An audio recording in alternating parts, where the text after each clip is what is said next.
tous et bienvenue sur la chaîne Nazareth Technam. Dans cette vidéo, on va parler des outils gomme dans Photoshop. D'accord? Alors, pour ceux qui ne connaissent pas, voilà l'outil gomme. Ça se trouve juste sous l'outil tampon ici. D'accord? Voilà. Ça se trouve sous les outils tampons. C'est ça comme ça. Donc, lorsque vous dépliez, vous verrez qu'on a trois types d'outils gomme. D'accord? On a d'abord l'outil gomme simple ici. On a l'outil gomme d'arrière-plan et on a l'outil gomme magique. D'accord? Au cours de cette vidéo, on va parler de ces trois outils-là. D'accord? On va commencer d'abord par voir l'outil gomme. Alors, certains me diront, mais pourquoi l'outil gomme? Parce que déjà, il y a l'outil pinceau qui est là pour supprimer. Oui, évidemment que l'outil gomme, comme son nom l'indique aussi, c'est pour supprimer les pixels. Mais il y a une différence entre l'outil gomme et l'outil pinceau qu'on a vu. D'accord? Alors, pour l'outil gomme, lorsque l'outil gomme supprime les pixels, c'est de façon définitive en fait. D'accord? C'est pas comme le pinceau, vous allez peindre en noir pour supprimer et en blanc pour faire réapparaître les pixels. Ici, lorsque vous supprimez, vous ne pouvez pas repeindre encore, peu importe la couleur que vous allez utiliser, en espérant réafficher encore les pixels que vous avez supprimés. Donc, c'est la seule différence qui existe entre l'outil gomme et l'outil pinceau. Et la grande différence plutôt. D'accord? Et vous verrez que avec cet outil, lorsque vous supprimez, c'est définitif. Donc, vous devez les utiliser lorsque vous savez que les pixels que vous supprimez, vous n'allez plus jamais les vouloir. D'accord? Sinon, vous pouvez utiliser l'outil pinceau ici pour peindre et supprimer ces pixels. Donc, en ce cas, lorsque vous avancez dans votre travail et que par la suite vous voulez revenir encore et travailler sur les mêmes pixels, vous avez besoin de les faire afficher. Donc, ce sera possible juste en changeant la couleur ici. D'accord? Vous allez les faire afficher. Avec l'outil gomme, vous voyez que là j'ai un calque d'arrière-plan. D'accord? Je vais prendre mon outil. Je vais commencer à peindre comme ça. Ça c'est du noir. Je peux changer la couleur là. Je vais avoir du blanc. Donc, vous aurez vite remarqué, sur un calque d'arrière-plan, on ne peut pas supprimer les pixels. D'accord? Là, on ne supprime pas. Si je supprime, je me retrouve. Je dépose juste la matière. Je ne supprime pas. Et si je fais sauter ça et que je reviens, peu importe la couleur que je vais utiliser, que ce soit du noir ou du blanc, je vais supprimer. Je ne vais plus rien faire apparaître ici. Je supprime juste. D'accord? Donc voilà. C'est comme je vous ai dit, vous ne pourrez pas, lorsque vous supprimez, revenir avec une autre couleur et faire apparaître. Supposons que là j'ai du noir ici. D'accord? Je peins comme ça. Je reviens un peu en arrière. Je vais transformer ça en calque normal. En noir comme ça, je peins. D'accord? Je vais changer la couleur en prenant X. D'accord? En appuyant sur X plutôt. Là, je suis avec du blanc. Je vais essayer de repeindre encore. Vous voyez que là, je suis en train encore de supprimer. Donc, ce qui vient ici, appuyer ce que je vous ai dit. D'accord? Cet outil va fonctionner un petit peu comme l'outil pinceau qu'on a vu. D'accord? Vous allez pouvoir ici modifier la taille. D'accord? Changer ici la forme. Voilà. Vous pouvez l'étendre comme ça, comme vous voulez. Vous avez aussi la dureté que vous pouvez modifier. On a parlé de tout ça avec l'outil pinceau. Si vous ne connaissez toujours pas, vous pouvez repartir pour voir. On avait vu qu'il y avait des raccourcis pour réduire ou bien augmenter ici la taille de la forme. En appuyant sur Alt et clic droit de la souris, en allant vers la gauche, on réduit la taille, vers la droite, on augmente, vers le haut, on réduit la dureté et vers le bas, on augmente la dureté. D'accord? Voilà. Donc, un truc comme ça. C'est comme si vous avez ça et que vous faites clic droit, vous allez avoir même boîte de dialogue qui apparaît lorsque vous cliquez ici. Là, vous allez pouvoir changer de forme. D'accord? Toutes les formes que vous avez dans votre ordinateur, vous allez pouvoir les prendre ici pour venir peindre avec l'outil gomme. D'accord. Voilà, par exemple, je peux prendre cette forme là. Je vais venir faire des trucs comme ça. Si je veux. Et ça fonctionne. D'accord, je vais reprendre ici la forme normale. Modifier la taille par là. Ici, vous avez les modes aussi qui sont là. Vous avez le mode pinceau, c'est ce qu'on a actuellement. Le rond, cette forme ronde qui est là. D'accord, je vais augmenter un peu la dureté. Cette forme ronde qui est là. D'accord. Vous avez aussi crayon. Lorsque vous prenez crayon, voilà, vous aurez aussi les paramètres que crayon va vous permettre de faire. D'accord. Ça fonctionne comme le pinceau.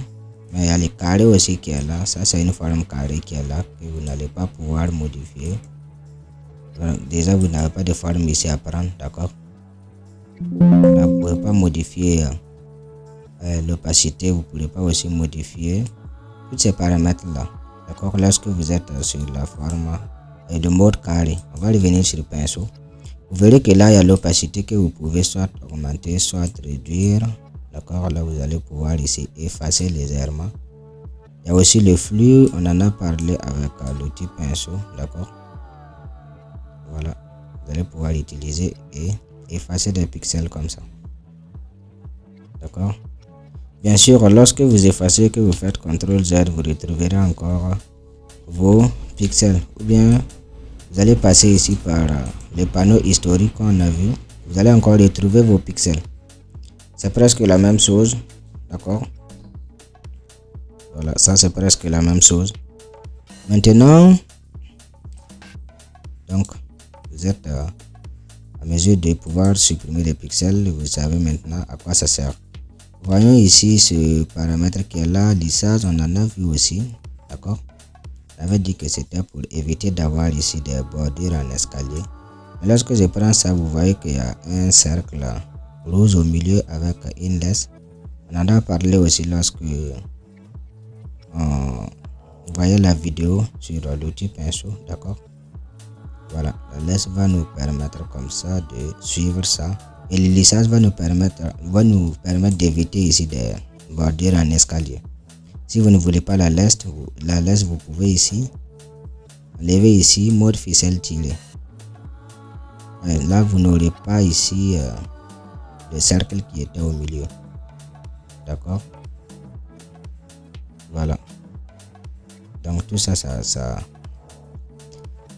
a rapport avec la laisse qu'on a ici. Si vous ne voulez surtout pas la laisse, lorsque vous enlevez le lissage, vous n'avez pas de laisse encore. D'accord. Vous disparaît, vous avez juste la forme qui est là. Un paramètre intéressant ici, je vais faire CTRL Z, revenir en arrière. Je vais remettre le flux à 100 et l'opacité aussi à 100. Vous avez ici, voilà, comme ça va. Vous avez ici effacer l'historique. Regardez, lorsque je coche ça, même si j'essaie ici de gommer, je n'arrive pas à gommer. D'accord. Par contre, je peux ajouter un calque là-dessus et je vais essayer de gommer comme ça au hasard. D'accord. Lorsque je laisse, je ferme mon calque d'avant. Voilà le nouveau calque que je viens d'ajouter. Donc c'est tout ce que j'ai gommé ici. Comme si j'avais dupliqué le contenu sur ce calque là. D'accord. Je vais encore supprimer ici ce calque. Pas ce calque, CTRL Z. Celui-là, je vais l'afficher. D'accord. Maintenant, je décoche ici effacer l'historique. D'accord. Ici, j'arrive à peindre. C'est peint. Maintenant, regardez, lorsque je reviens cocher encore sur effacer l'historique. Si je repeins une deuxième fois, je vais afficher les pixels que j'avais gommés récemment. D'accord. Ça, c'est un cas particulier ici de la gomme simple que vous allez pouvoir utiliser. Un autre paramètre, c'est deux là d'ailleurs. Voilà. C'est relatif à la tablette graphique. D'accord. On en a parlé lorsqu'on voyait l'outil pinceau. Vous avez ici les paramètres de symétrie. D'accord. Vous allez pouvoir déposer comme ça un axe de symétrie. de telle sorte à faire des trucs symétriquement. Tout ce que je vais faire sur ce côté là, vous aurez aussi la symétrie aussi qui va se faire aussi de ce côté. Regardez, je vais effacer là, voilà, décocher ici, effacer de l'historique, sinon vous ne pourrez pas gommer. Donc comme ça, si je fais ça, vous voyez que je suis en train d'effacer les deux côtés, d'accord. Et en ce qui concerne la symétrie, vous avez tout ce que vous pouvez prendre, hein. Par exemple, vous pouvez prendre un truc de comme ça, 3, d'accord. Vous allez essayer de travailler juste sur un côté. Par exemple, si je fais des trucs comme ça, vous verrez que ça se fait sur tous les côtés, d'accord. Donc en quelque sorte, c'est ce qu'on pouvait dire sur cette gomme là, d'accord, la gomme simple. Passons sur cette image et on va passer là à la gomme d'arrière-plan, d'accord. Déjà je vais vous montrer quelque chose. Utilisons cette gomme là ici, d'accord. On va transformer ce calque là en calque d'arrière-plan. On passe ici calque nouveau, arrière-plan d'après calque. Donc on prend là, maintenant c'est un calque d'arrière-plan. Regardez, c'est ce que je vous avais dit. Lorsqu'on utilise l'outil gomme pour peindre un calque d'arrière-plan, pour gommer, on fait rien, on dépose juste la matière. Je vais effacer ça, je vais sauter ça, ou bien je n'efface pas d'abord. Oui, j'ai effacé là. Ce que je vais faire, je vais utiliser ici l'outil gomme d'arrière-plan. J'ai toujours un calque d'arrière-plan. Regardez maintenant, j'arrive à gommer, d'accord. Donc cet outil gomme d'arrière-plan là, ça transforme automatiquement ici mon calque là en calque simple et ça va pouvoir gommer cette partie là. Voilà, je vais repasser ici par arrière-plan, je vais gommer ça. Voilà, vous voyez que ça fonctionne bien, d'accord. On va passer, je ne peux pas retrouver ici la version précédente. Donc au niveau du panneau historique, peut-être qu'on va retrouver l'instantané initial. On va monter carrément jusqu'au début.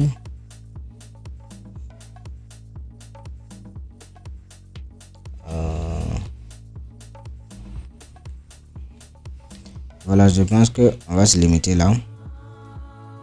Maintenant, on a ici l'outil gomme d'arrière-plan. Regardez-lui ses paramètres, d'accord. Voilà, ici vous n'avez pas la possibilité de changer ici la forme, d'accord. On va juste rester avec là, mais par contre là vous allez pouvoir modifier ici le pas. Voilà, ces réglages aussi on les avait vus avec l'autre outil. Et là ici vous avez 3 modes également, d'accord. Vous avez ici le mode échantillonnage continu. Regardez comment cet outil là fonctionne d'abord. Au milieu de la forme vous avez un plus qui est là, d'accord. C'est-à-dire que lorsque vous allez vouloir gommer, l'échantillonnage va se faire au niveau du plus. C'est la couleur que le plus va sélectionner qui sera supprimée. Même si je mets la forme qui englobe ici mon animal, d'accord, avec une couleur différente. Regardez, quand je clique, j'essaie de gommer, au niveau de l'animal c'est pas supprimé, d'accord. C'est la couleur que le plus sélectionne qui est supprimée.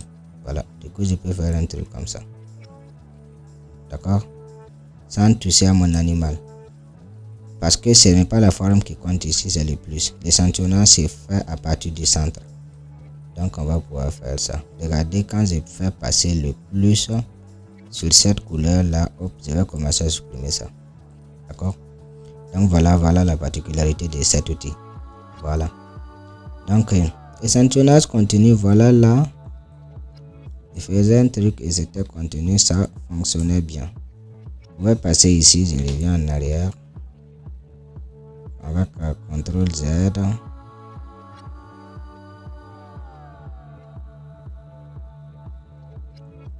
Avec des CTRL Z pour retrouver ça. Voilà, je vais prendre ici, on a échantillonnage une fois, je clique une fois et voilà.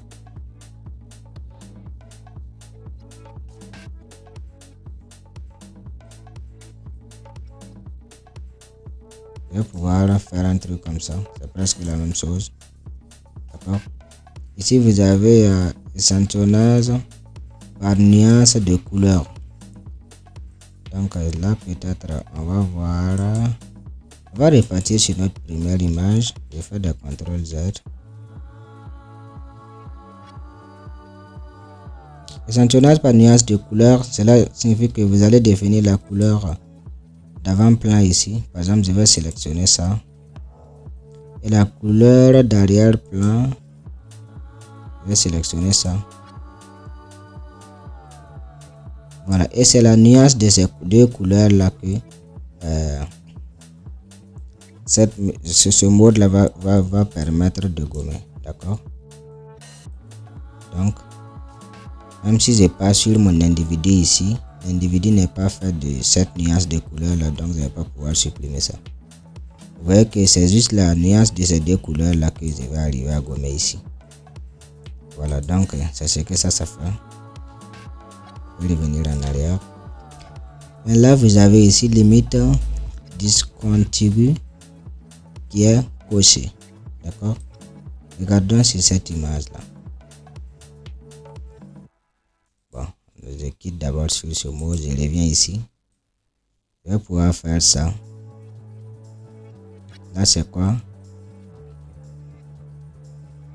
Vous voyez que j'ai une dureté assez élevée, donc les bords, c'est pas vraiment ce qu'on veut. Donc, on va faire un Alt et clic droit, on va réduire la dureté comme ça.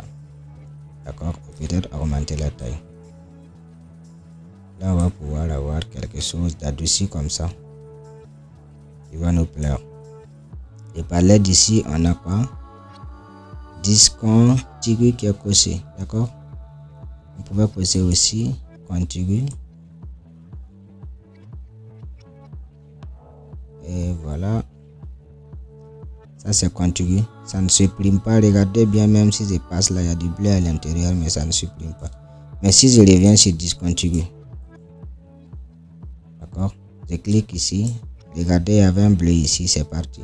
Comme si je viens là et que je fais rentrer comme ça. Vous voyez que là, ça commence à supprimer à l'intérieur. Je vais passer par là pour vous montrer. Vous voyez que ça commence à supprimer même les pixels, le bleu qui se trouve à l'intérieur. D'accord. Discontinué va permettre de supprimer les pixels qui ne sont pas collés. Voilà, les pixels qui ne sont pas collés, qui ne se touchent pas. D'accord. Par contre, quand on prend contigu, on va se retrouver uniquement à pouvoir supprimer les pixels qui sont collés, qui sont contigus. D'accord. Donc je vais passer ici.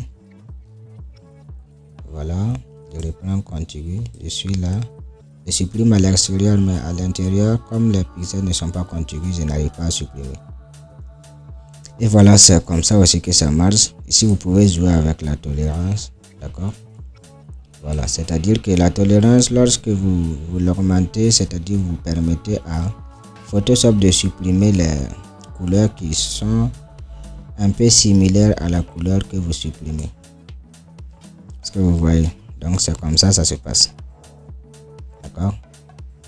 Vous voyez que lorsque je réduis la, je vais revenir là en arrière, ou bien même je reviens sur cette image là. Je fais des CTRL Z comme ça pour retrouver quelque chose de supprimable.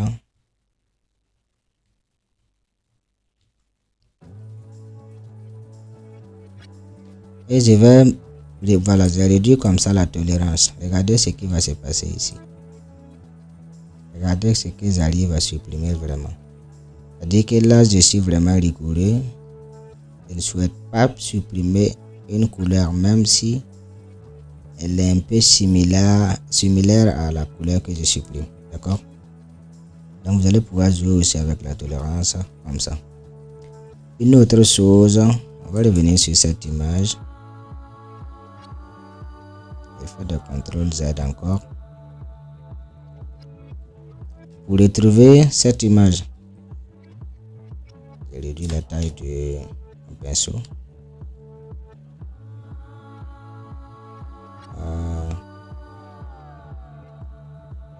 Sous CTRL Z, voilà, je retrouve ça. Ici, vous avez ce paramètre là qui est là, d'accord. Ça va vous permettre de protéger une couleur et supprimer l'autre couleur si vous avez quand même des aplats de couleurs comme ça. Je vais mettre la couleur d'avant-plan là, cette couleur, d'accord. Et je vais mettre la couleur d'arrière-plan, cette couleur. Voilà. Ici, si je cause protéger ici couleur premier plan, peu importe la façon je vais faire, je vais pas supprimer ici cette couleur qui est là. Regardez, je vais passer là, je vais supprimer le bleu. Même si je fais passer le plus sur l'animal, je vais pas pouvoir supprimer parce que j'ai protégé cette couleur, d'accord. Donc vous avez aussi cette possibilité là, mais il faut quand même avoir des aplats de couleurs comme ça, sinon ça sera un petit peu compliqué, d'accord. Donc voilà aussi pour ce qui concerne cet outil. Passons maintenant à l'outil gomme magique. C'est d'ailleurs le dernier. L'outil gomme magique, ça fonctionne un petit peu comme la baguette magique, hein. Voilà, c'est-à-dire que vous sélectionnez juste et ça va vous enlever ici, ça va vous supprimer les pixels. Vous n'êtes pas obligé d'aller peindre quoi que ce soit, d'accord. Mais là on joue ici avec la tolérance. Regardez, j'avais une tolérance à 40 et j'ai réussi à gommer. Si je mets une tolérance à 0 et que je clique, vous avez l'impression que rien ne se passe, d'accord. Pourtant il y a quelque chose qui se passe, juste que c'est vraiment rigoureux. On va augmenter comme ça, voilà, jusqu'à ce qu'on voit les pixels. Et vous voyez que là, en cliquant, on supprime des pixels, d'accord. Vous voyez que les pixels sont de couleurs différentes. Donc Photoshop ne prend pas le risque de supprimer les pixels qui sont, même si ils sont différents à 1 millième près, Photoshop ne va pas les supprimer.